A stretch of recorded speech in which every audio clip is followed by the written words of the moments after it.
And welcome everybody to America 180. I'm David Brody. Thanks for being here. Well, look, we're trying to bring moral clarity and sanity back to America, hence the title, America 180. And, you look around the country and you go, well, that's crazy. That's insane. Women are saying they're men are saying they're women. It's just everywhere.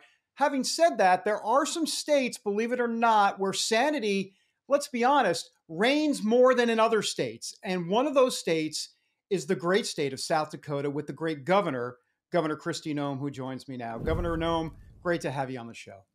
Oh, good morning, David. Thank you so much for inviting me to be with you. Well, I have one figure for you, and you know that figure, Okay. 1.9%. Are you kidding me? Unemployment at 1.9%. Take us through that. How did you get there? What are the policies that are in place? This is record breaking, but I'll let you tout it. I know you're humble, but go ahead and tout it for a moment. But South Dakota is doing something special, not just economically, but really across the board. Talk to us a little bit about that. Well, it is pretty remarkable, David. We have an unemployment rate right now in our state that is 1.9%.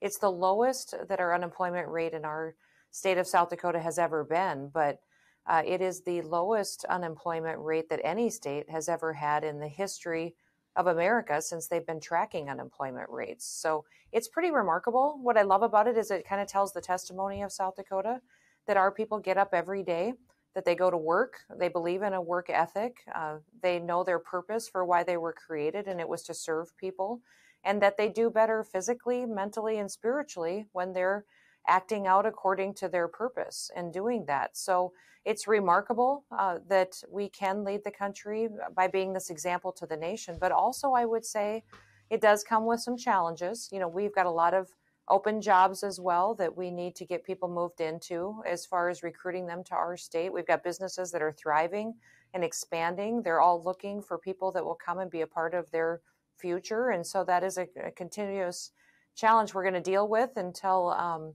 we truly do hit our stride and taking advantage of every opportunity that's in front of us.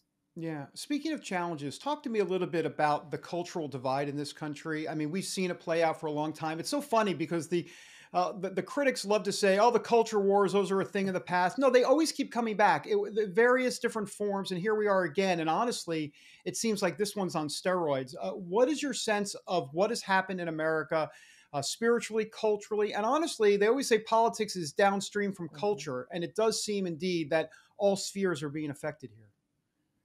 Well, I would say that if you turn on the TV, a lot of what you hear and a lot of the discussion in policy and what we're facing every single day is a bit recycled. We've heard these same conversations from 30, 40 years ago.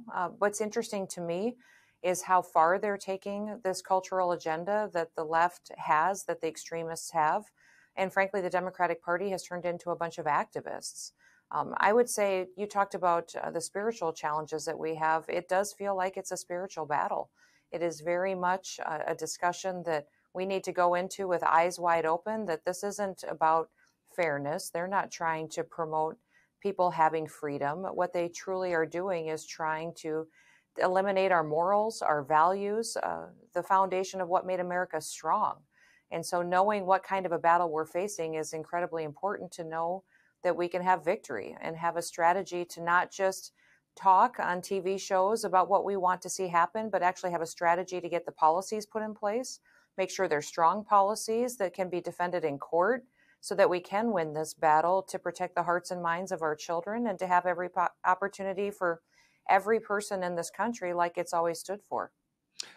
President Biden obviously announcing, I guess, from his basement. Who knows? Maybe AI did the actual announcement. Who knows what happened there?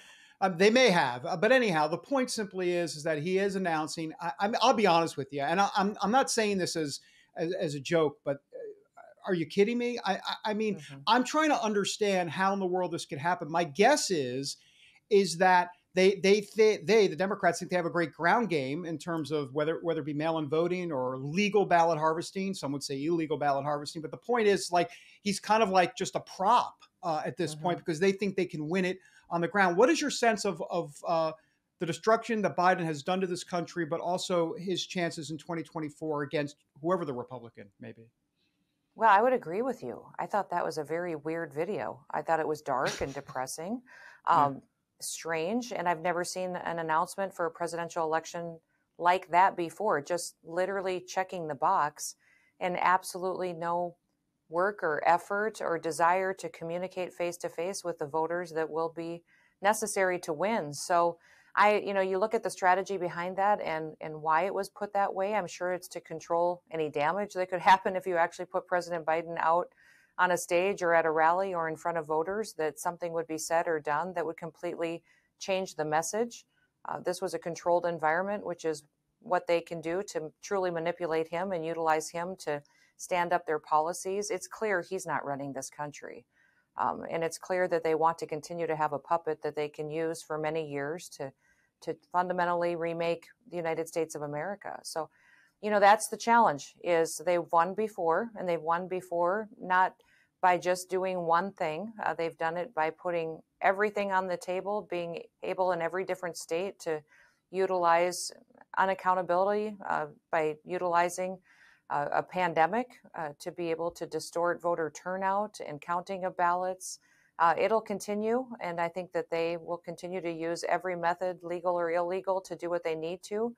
And Republicans need to go into this eyes wide open and recognize we need to continue to be honest. We need to inspire this country with what we stand for, what needs to happen, and then we need to be all in.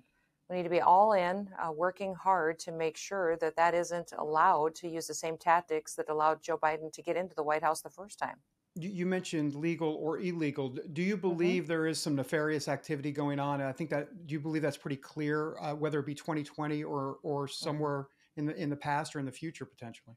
Well, I saw it in 2020. I was in 17 different states campaigning for President Trump. And I went to rallies before the election and people that said, listen, I got 6 different ballots sent to my home. Right.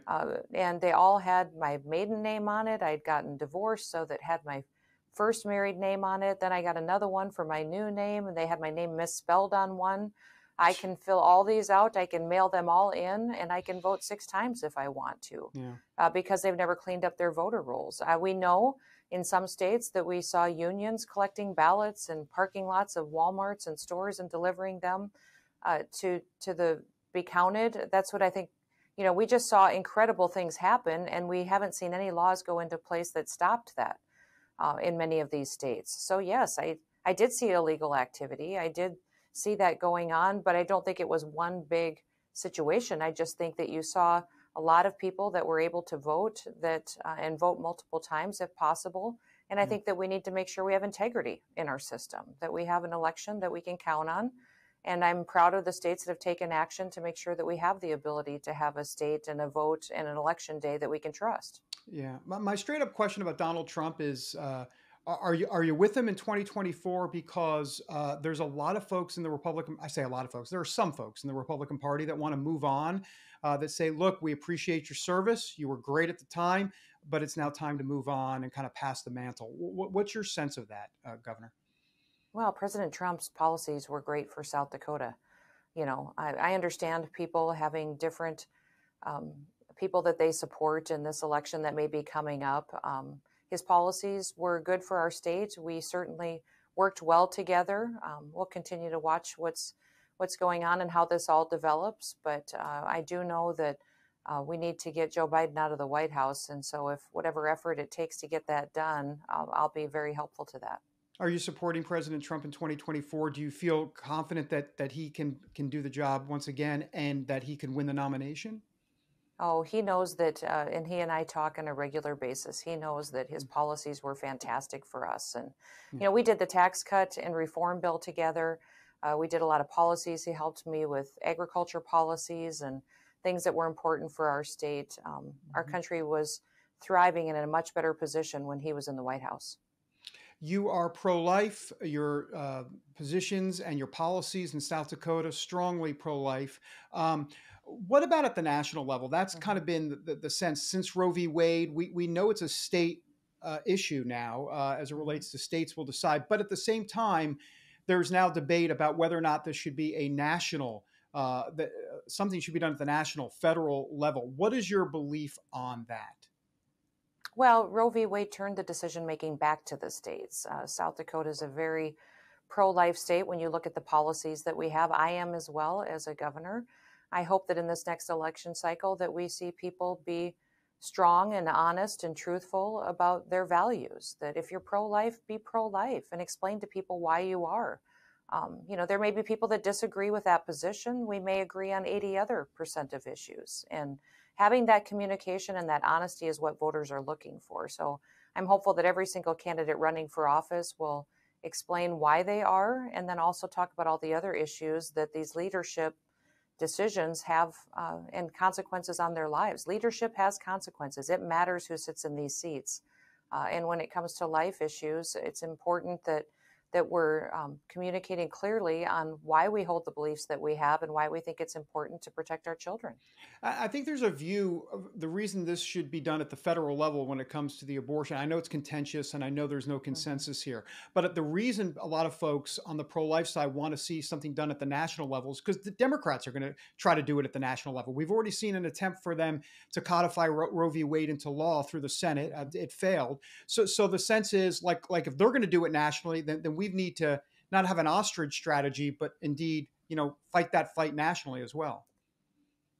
Well, that is a discussion that I think a lot of people are having right now, is if Yeah. there should be a bill at the federal level or not. I would encourage them to have a strategy for how we make sure that the American people see our heart and why we're having this discussion, because it's been incredibly distorted and perverted by the left to turn it into something that it's not. And we have to get back to the science and the belief of what we know when a child is created in the womb, and their ability to feel and their unique DNA that they have, and continue to talk to them about the options and support that we have for women and what we need to be doing more to continue to help them through a time of crisis. So, that's the conversation that we need to know.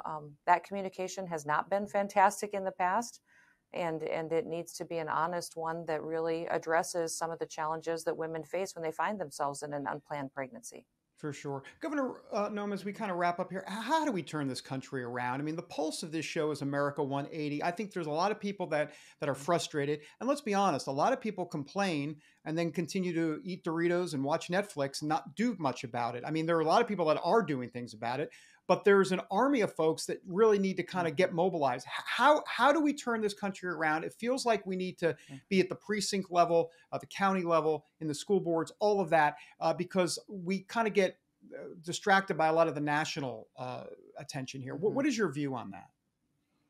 Well, I just had this conversation last night with some people that we need to start building relationships again. We're a country that's addicted to being offended by each other, and we've quit talking to each other.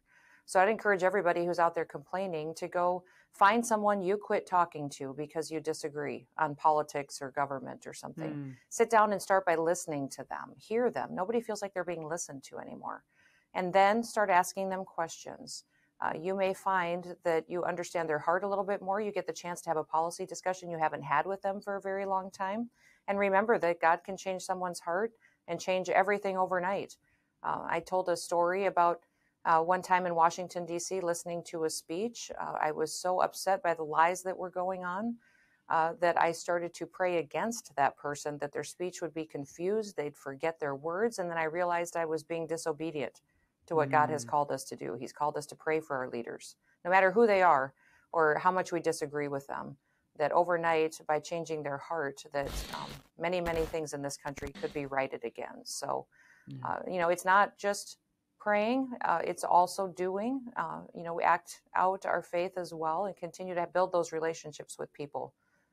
We need to start making sure that people know that we have a heart for them.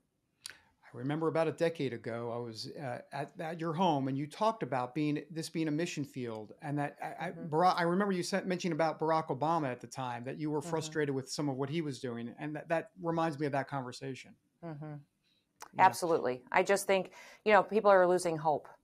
They see the continual destruction of our country and what we've always stood for, and they lose hope. I think people are desperate for a vision and hope, and that can be each and every one of us. Don't point to somebody else and say, you need to go do this. It is a responsibility that all of us have. Governor Kristi Noem, great to have you on the show. Thank you. And we're